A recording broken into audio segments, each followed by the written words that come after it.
அன்பு நண்பர்களுக்கு வணக்கம். பைந்தமிழ்ச்சோலை சேனலில் பாட்டை பற்றி நிகழ்ச்சிக்கு கொடுத்து வரும் உங்கள் அன்பான ஆதரவுக்கு மனமார்ந்த நன்றி. நம்ம சேனலில் ஒரு புதிய நிகழ்ச்சியை தொடங்குகிறோம், பாதச்சுவடுகள். இந்த நிகழ்ச்சி எதை பற்றியது என்றால், திரைத்துறையில் வெற்றி பெறுவதற்கு முன்பு தங்கள் உழைப்பாலும் சோதனைகளையும் வேதனைகளையும் சாதனைகளாக மாற்றி புகழ்பெற்ற திரைத்துறை நாயகர்களை பற்றியும் அவர்களின் வாழ்க்கையில் அவர்கள் கடந்து வந்த பாதையை பற்றியும் அந்த பாதையில் அவர்கள் நடந்த அடிச்சுவட்டில் அனைவரும் பின்பற்ற வேண்டிய அனுபவங்களையும் எடுத்துக்காட்டுவதே பாதச்சுவடுகள் என்ற இந்த நிகழ்ச்சி. இந்த முதல் வீடியோவில் நாம் காண இருக்கின்ற வரலாறு சின்னவர் முதல் தலைவர் வரை. ஆம், சின்னவர் என்று திரைத்துறையில் அழைக்கப்பட்டவர், தமிழகமே போற்றி புகழ்ந்த தலைவரான ஒருவரின் வரலாற்றைத்தான் பார்க்க போகிறோம். வாங்க வீடியோக்குள்ள போகலாம். எம்ஜிஆர். இந்த மூன்றெழுத்து மந்திரம் தமிழகத்தை கட்டி போட்ட மந்திர சொல்லாக, கோடான கோடி ரசிகர்களின் உள்ளங்களை கொள்ளை கொண்ட மாய சொல்லாக, லட்சக்கணக்கான தாய்மார்களின் அன்புக்கு பாத்திரமான பாச சொல்லாக, தமிழக அரசியல் வரலாற்றில் அசைக்க முடியாத அழிக்க முடியாத பொன்னெழுத்துகளால் பொறிக்கப்பட்ட காவிய சொல்லாகவும் மாறிப்போன அந்த மூன்றெழுத்துக்கு சொந்தக்காரரானவர் புரட்சி தலைவர், மக்கள் திலகம், பொன்மனச் செம்மல் எம்ஜி ராமச்சந்திரன் அவர்கள். மருதூர் கோபாலமேனன் ராமச்சந்திரன் என்ற பெயரின் சுருக்கமே எம்ஜிஆர். மருதூர் கோபாலமேனன் ராமச்சந்திரன் என்றால் யாரென்று தெரியாமல் யோசிப்பார்கள். ஆனால் எம்ஜிஆர் என்றால் தெரியாதென்று யாரும் சொல்ல மாட்டார்கள்.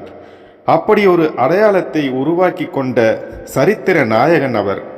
அந்த அடையாளத்தை உருவாக்க அவர் எடுத்துக்கொண்ட முயற்சிகள், சோதனைகள், வேதனைகள், நிராகரிப்பு, அவமானம் என எல்லாவற்றையும் கடந்தே அந்த அடையாளத்தை உருவாக்கினார். ஆனால் திரை வாழ்க்கையை தொடங்கிய போது மருதூர் கோபாலமேனன் ராமச்சந்திரன் என்றாலும் சரி, எம்ஜிஆர் என்றாலும் சரி, யாருக்கும் தெரியாது. சின்னவர் என்றால்தான் தெரியும். அதென்ன சின்னவர்? அந்த கதை மிகவும் பெரியது. சுருக்கமாக சொன்னால், எம்ஜிஆர் நாடக மன்றத்தை பொறுப்பெடுத்து நடத்தி வந்த எம்ஜிஆரின் அண்ணன் சக்கரபாணியை நாடக உலகத்தினர் பெரியவர் என்று கூப்பிடுவார்கள். அதனால் எம்ஜிஆருக்கு சின்னவர் என்ற பெயர் வழங்கப்பட்டது. அந்த சின்னவர் மாபெரும் தலைவராக உருவான கதை இன்னும் ஆண்டாண்டு காலத்திற்கும் சொல்லிக்கொண்டே இருக்கக்கூடிய ஆச்சரியமான கதை. ஆம், அது வியப்பில் ஆழ்த்தும் அனுபவ கதை. சினிமாவிலும் சரி, அரசியலிலும் சரி, யாரும் தொட முடியாத உச்சத்தை தொட்டவர் எம்ஜிஆர். அவர் சினிமாவில் நடித்து பெரிய ஆளாயிட்டாரு, அப்புறம் அதை வச்சு அரசியலில் வந்து ஜெயிச்சிட்டாரு என்றுதான் எம்ஜிஆரை பற்றி பல பேருடைய பார்வையாகவும் கருத்தாகவும் இருக்கும். ஆனால் அந்த வெற்றியை பெற அவர் எவ்வளவு போராடினார் என்பது பலருக்கும் தெரியாத, வெளிச்சத்துக்கு வராத உண்மை. இலங்கையின் கண்டிக்கு பக்கத்தில் நாவலப்பிட்டி என்கின்ற கிராமத்தில் மருதூர் கோபாலமேனனுக்கும் சத்தியபாமாவுக்கும் மகனாக பிறந்த எம்ஜிஆர் தாயகமான தமிழகம் திரும்பிய கொஞ்ச நாள்களிலேயே எம்ஜிஆரின் தந்தை இறந்துவிட, வறுமையின் காரணமாக பள்ளி படிப்பை தொடர முடியாத காரணத்தினால் நாடக கம்பெனியில் வேலைக்கு சேர்ந்தனர் எம்ஜிஆரும் அவருடைய அண்ணன் சக்கரபாணியும். பள்ளியில் படிக்கும்போது லவகுசா என்ற நாடகத்தில் லவனாக நடித்தவர் எம்ஜிஆர். அவருடைய தோற்றத்தையும் சுறுசுறுப்பையும் பார்த்து மதுரை ஒரிஜினல் பாய்ஸ் நாடக கம்பெனி வேலை கொடுக்க, அண்ணனையும் சேர்த்துக்கிட்டா தான் நானும் வருவேன் என்று சொல்லிவிடுகிறார் எம்ஜிஆர். காரணம் குடும்பத்தின் வறுமை. மூன்றாவது படிக்கும்போது பள்ளி படிப்பை விட்டுவிட்டு குடும்பத்துக்காக நடிக்க வந்தவர் எம்ஜிஆர். படிக்க வேண்டிய வயசுல இருக்கிற பசங்களை பிழைப்புக்காக நடிக்க அனுப்ப வேண்டியதா போச்சே என்று வருத்தப்பட்டார் எம்ஜிஆரின் அம்மா. இப்படியான சூழலில்தான் நாடகங்களில் தன் சிறப்பான பங்களிப்பின் மூலம் தவிர்க்க முடியாத கதாபாத்திரமாக உருவானார் எம்ஜிஆர். நாடக கம்பெனியில் இருந்தவர்கள் எல்லோருக்கும் சினிமா வாய்ப்பு கிடைத்து விடுவதில்லை. அதற்கு அபாரமான உழைப்பும் அர்ப்பணிப்பும் தேவைப்பட்டது. அங்கிருந்து உச்ச நட்சத்திரமான எம்ஜிஆரின் உழைப்பும் உயர்வும் உலகம் அறிந்தது. எப்படி எம்ஜிஆரின் சினிமா வரவுக்கு பின்னாடி இப்படியான யாரும் அறிந்திடாத உழைப்பின் கதை இருக்கிறதோ, அதேபோல் எம்ஜிஆரின் அரசியல் வரவுக்கு பின்னாலும் இப்படியான உழைப்பும் அர்ப்பணிப்பும் இருக்கிறது. சினிமாவில் நடித்துவிட்டு அரசியலே தெரியாம கட்சியை தொடங்கியவர் அல்ல எம்ஜிஆர். அதிமுக ஆரம்பிக்கப்பட்ட ஆண்டு 1972. அதற்கு சரியாக 20 ஆண்டுகளுக்கு முன்னாலேயே 1952 பேரறிஞர் அண்ணாவால் ஈர்க்கப்பட்டு திமுகவில் இணைந்தார். 1957 முதல் முறையாக திமுகவை ஆதரித்து தமிழகம் முழுவதும் தேர்தல் பிரச்சாரம் செய்தார். அந்த தேர்தலில் திமுக 15 இடங்களில் வெற்றி பெற்றது.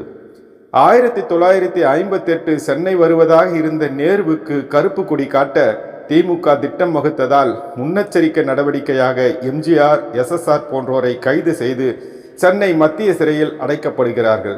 அப்போதைய உச்ச நட்சத்திரமாக இருந்த எம்ஜிஆர் சிறைக்குள் கொடுக்கப்பட்ட சிறப்பு சலுகைகளை மறுத்து விடுகிறார்.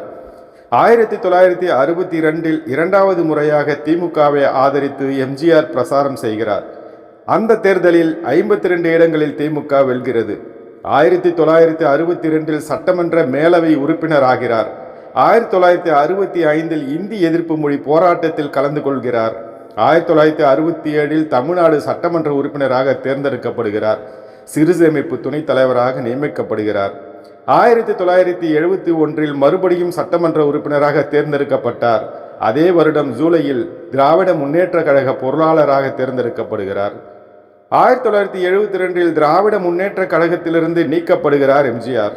அப்போதுதான் அவர் அண்ணா திராவிட முன்னேற்ற கழகத்தை ஆரம்பிக்கிறார்.